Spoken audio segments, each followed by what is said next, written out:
बिस्मिल्लाहिर्रहमानिर्रहीम। अस्सलामु अलैकुम डियर स्टूडेंट्स, मैं हूं जाहिद इकबाल, आपका फिजिक्स टीचर। बेटा आज हम सेकेंड ईयर फिजिक्स का टॉपिक है chapter electrostatics, electric flux through a surface enclosed A charge. Previous lecture के अंदर हमने देखा था कि हमारे पास इलेक्ट्रिक फ्लक्स के बारे में देखा था क्या कि total field line passing through a certain area of element, कि किसी एलिमेंट की खास एरिया के अंदर से अगर हमारे पास इलेक्ट्रिक फील्ड लाइन पास कर रही थी तो उसको हमने बोला था कि हमारे पास क्या था, इलेक्ट्रिक फ्लक्स था। आज हमने देखना है कि हमारे पास एक सरफेस है इनक्लोजिंग ए चार्ज, जिसके अंदर एक चार्ज प्लेस किया गया। उसके अंदर हमने क्या देखना है, इलेक्ट्रिक फ्लक्स देखना है कि उस इनक्लोज सरफेस चार्ज के अंदर कितना इलेक्ट्रिक फ्लक्स है और किस तरह से हम इसको कैलकुलेट करेंगे। बेटा कंसीडर करते हैं कि हमारे पास एक क्लोज सरफेस है in the form of sphere, कि हमारे पास क्या है, consider a close surface in the form of a sphere of radius r। इसके सेंटर पे हमारे पास एक point charge, test point charge रखा, पॉजिटिव पॉइंट चार्ज रखा। अब यहाँ पे देखना है consider a close surface in the form of a sphere of radius r which has a point charge q at its center, कि एक हमारे पास क्लोज सरफेस है in the form of a sphere, जिसको मैं चलिए मेंशन कर देता हूँ कि हमारे पास सरफेस जो है in the form of sphere है। स्फीयर ऑफ रेडियस, उसका जो रेडियस है हमारे पास वो कितना है, r रेडियस। उसके अंदर placed a positive point charge at the centre of the sphere. अब हमने इसके अंदर क्या देखना है, इलेक्ट्रिक फ्लक्स देखना है। बेटा इसके इलेक्ट्रिक फ्लक्स फाइंड आउट करने के लिए वी यूज रिलेशन, हम एक रिलेशन इस्तेमाल करते हैं, we use a relation electric flux के लिए। वो क्या था, flux E is equal to E dot A, हमारे पास स्केलर प्रोडक्ट था इलेक्ट्रिक फील्ड इंटेंसिटी और वेक्टर एरिया। अगर हम इसको मैग्नीट्यूड फॉर्म में लिखें तो हमारे पास था ए ई cos थीटा की फॉर्म में। ये हमारे पास इक्वेशन नंबर 1 है। अब जैसा कि हम जानते हैं कि हमारे पास सरफेस का जो एरिया है वो फ्लैट है। क्या चीज है, फ्लैट है। इस फ्लैट की रीजन को ओवरकम करने के लिए इस सरफेस का जो एरिया है, लाइक मैं यहाँ पे मेंशन कर देता हूँ कि मेरे पास एक एरिया है जिसको हमारे पास, उसके ऊपर हमारे पास इलेक्ट्रिक फील्ड इंटेंसिटी है और उसका यूनिट है वेक्टर एरिया जो है, उसको मैं कह देता हूँ कि वो मेरे पास कितना है, डेल ए है। अब यहाँ पे देखना है कि हमारे पास इलेक्ट्रिक फील्ड और उसका वेक्टर एरिया जो है वो सेम डायरेक्शन के अंदर पाया जा रहा है।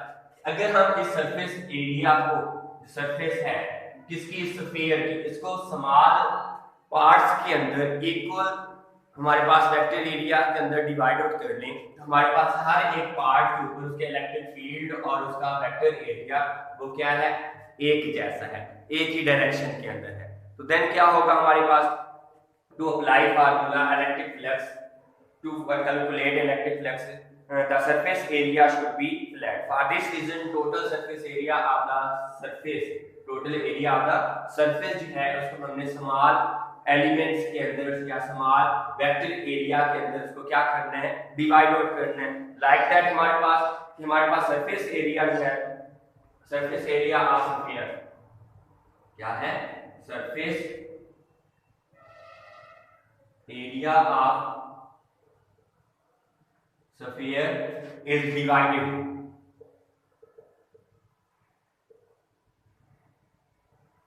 into किसके अंदर, स्मॉल एलिमेंट्स के अंदर।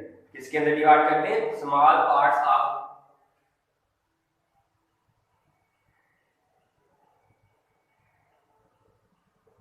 Vector area. कौन से एरियाज हैं, इसको मैं रिप्रेजेंट कर देता हूं डेल A1 के साथ, फिर डेल A2, फिर हमारे पास है डेल A3, अब टू हमारे पास है डेल AN के साथ। हमने इसको क्या कर लिया, इस क्लोज सरफेस के अंदर जो सरफेस एरिया है स्फीयर का, उसको स्मॉल किसके अंदर, पार्ट्स ऑफ वेक्टर एरियाज के अंदर हमने क्या कर लिया, डिवाइड कर लिया। The direction of each vector area, हमारे पास हर वेक्टर एरिया के, अगर मैं यहाँ पे दूसरा वेक्टर बना लूं, दूसरा एरिया बना लूं जिसको मैं दूसरा से रिप्रेजेंट कर देता हूँ, कि इसके ऊपर हमारे पास इलेक्ट्रिक फील्ड और साथ में हमारे पास उसका वेक्टर एरिया जो है वो डेल A2 है। और अगर यहाँ पे मैं तीसरा बना दूं वेक्टर एरिया तो स्मॉल पार्ट है उसके ऊपर अगर हम देखें तो हमारे पास इसके अंदर भी क्या है डेल A3 और साथ में हमारे पास इलेक्ट्रिक फील्ड इंटेंसिटी जो है इलेक्ट्रिक फील्ड वो क्या आ रही है एक ही डायरेक्शन के अंदर आ रही है। जब एक ही डायरेक्शन के अंदर आती है देन हमारे पास इलेक्ट्रिक फील्ड और उसका वेक्टर एरिया हर एक पार्ट का क्या है सेम डायरेक्शन के अंदर है। सेम डायरेक्शन मतलब कि वो एक दूसरे के क्या है पैरेलल डायरेक्शन के अंदर है। So the direction of each vector area is perpendicular drawn to the corresponding parts। उसके ऊपर क्या होता है वो corresponding parts की नॉर्मल डायरेक्शन में होता है। फिर as the direction of electric field intensity and vector area is the same at every part, then electric intensity at each part of vector area. So electric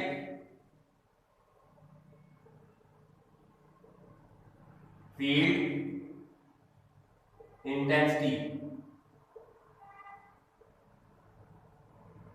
on each हर एक पार्ट के ऊपर हमारे पास इलेक्ट्रिक फील्ड इंटेंसिटी जो है वो क्या है इज उसको रिप्रेजेंट कर देता हूं E1 के साथ, दूसरी E2, फिर E3 अप टू हमारे पास कितनी है En के साथ है। तो हमारे पास ये उसकी क्या आ गई वेक्टर फील्ड की फॉर्म में इलेक्ट्रिक फील्ड इंटेंसिटी आ गई।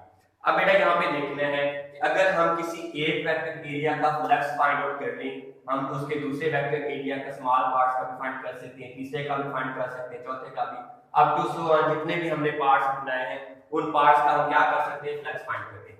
सो हम फाइंड करते हैं फ्लक्स ऑन हमारे पास जो वेक्टर एरिया है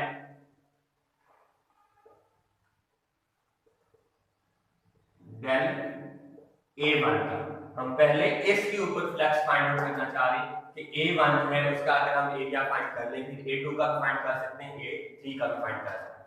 तो क्या होगा हमारे पास उसको मैं रिप्रेजेंट करता हूं फ्लक्स E के साथ फ्लक्स 1 के साथ और ये आ जाएगा हमारे पास E1 डॉट आ जाएगा हमारे पास डेल A1। तो क्या बनेगा हमारे पास E1 डेल A1 साथ में क्या आ जाएगा cos थीटा आ जाएगा, साथ में क्या आ जाता है cos थीटा आ जाएगा। अब यहाँ पे हमने किसी एक के लिए फाइंड आउट कर लिया, दूसरे के लिए अगर हम फाइंड आउट करना चाहें तो हमारे पास क्या आता है या कितना आता है। यहाँ पे फिर से देख लें हमारे पास दोनों के दरमियान क्या था सेम डायरेक्शन है। सेम डायरेक्शन के अंदर जब हमारे पास E and vector area A जो है वो क्या है इन सेम डायरेक्शन है, इसके अंदर है सेम डायरेक्शन के अंदर then theta will be 0 degree.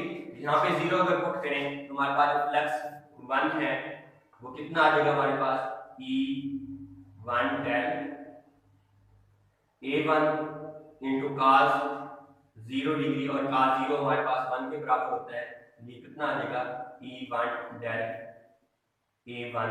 तो हमारे पास फर्स्ट फ्लक्स जो है वो कितना आया इतना आ जाता है कि हमारे पास E1 डॉट डेल A1 के बराबर आता है। अब हमने फाइंड आउट करना है total flux closing surface charge surface के अंदर, किसके अंदर हमने ये चार्ज प्लेस किया इसके अंदर टोटल फ्लक्स कितना है। तो टोटल फ्लक्स हमारे पास कैसे आता है, कैसे फाइंड आउट करते हैं, कैलकुलेट करेंगे। हमारे पास टोटल फ्लक्स जो है will be flux E is equal to flux 1 plus flux 2 और flux हमारे पास 3 up to so on plus flux n area of parts of area है तो n तक हमें flux फाइंड आउट करना पड़ेगा। देन क्या आएगा हमारे पास flux E is equal to ये आ जाएगा हमारे पास E1 del A1 plus intensity 2 del A2 plus आ जाएगा हमारे पास E3 del A3 plus up to so on plus आ जाएगा हमारे पास En डेल En आ जाएगा। ये हमारे पास उसका टोटल फ्लक्स आ जाएगा। अब बेटा यहाँ पे देखना है कि हमारे पास क्या था इसके अंदर, सिमेट्री के अंदर, सिमेट्री ऑफ इलेक्ट्रिक इंटेंसिटी अगर देखें तो हमारे पास क्या है, उसके ऊपर इलेक्ट्रिक फील्ड इंटेंसिटी जो है वो हर पार्ट्स के ऊपर क्या है, एक जैसी है। मतलब हमारे पास यहाँ पे हिंट है क्या, E1 इलेक्ट्रिक फील्ड इंटेंसिटी की मैग्नीट्यूड बराबर है, इक्वल है किस चीज के, E2 के, और E2 हमारे पास बराबर है E3 के, और E3 हमारे पास जो है वो इक्वल आ रही है हमारे पास किस चीज के, En के मैग्नीट्यूड फॉर्म में, और ये हमारे पास टोटल जो है वो इलेक्ट्रिक फील्ड फॉर्म में है due to a point charge की सूरत में। देन हमारे पास इस रिलेशन के ऊपर क्या बनेगा, हमारे पास फ्लक्स, टोटल फ्लक्स जो है flux E is equal to E1 E del A1 plus electric field intensity del A2 plus हमारे पास है electric field intensity del A3 vector area 3 plus up to so on plus E into del AN है। तो बेटा यहां से हम electric field intensity को कॉमन ले सकते हैं, तो क्या आएगा हमारे पास E into del A1 plus del A2 plus del A3 plus up to so on plus del AN। तो बेटा यहां से ये देखना है कि हमारे पास ये सारी टर्म जो है कौन से जो ब्रैकेट्स के अंदर इनक्लोज है, वो हमारे पास है total surface area of the sphere. क्या है हमारे पास, total surface area of sphere, और ये हमारे पास स्फीयर किस चीज के बराबर होता है, 4 पाई r स्क्वायर के बराबर। तो देन फ्लक्स हमारे पास क्या आ जाएगा, flux E is equal to E cross electric field intensity into हमारे पास इसका टोटल हमारे पास सरफेस एरिया आ जाएगा स्फीयर का 4 पाई r स्क्वायर। देन हमारे पास क्या है, इनक्लोज्ड ए पॉइंट चार्ज। हमने electric field intensity due to a point charge find out किया रखी है पहले प्रीवियस लेक्चर के अंदर।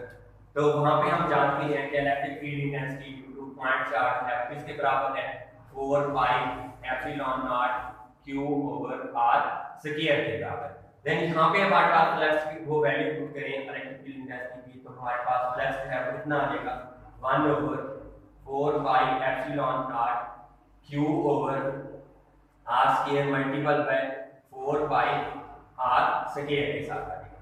हमारे पास पाई के साथ पाई कैंसिल हो जाएगा, r स्क्वायर के साथ r स्क्वायर कैंसिल, 4 के साथ 4 कैंसिल, बाकी हमारे पास जो बचा वो क्या है, q ओवर एप्सिलॉन नॉट। ये हमारे पास आ जाएगा उसका flux due to a enclosed surface charge, कि सरफेस चार्ज के अंदर कितना है। तो बेटा यहाँ पे ये देखा जा रहा है कि हमारे पास टोटल फ्लक्स जो है जो एक सरफेस इंक्लोजिंग ए चार्ज के अंदर वो डिपेंड कर रहा है। डिपेंडेंस ऑफ इलेक्ट्रिक फ्लक्स जो है वो क्या लिखेंगे हम यहाँ पे,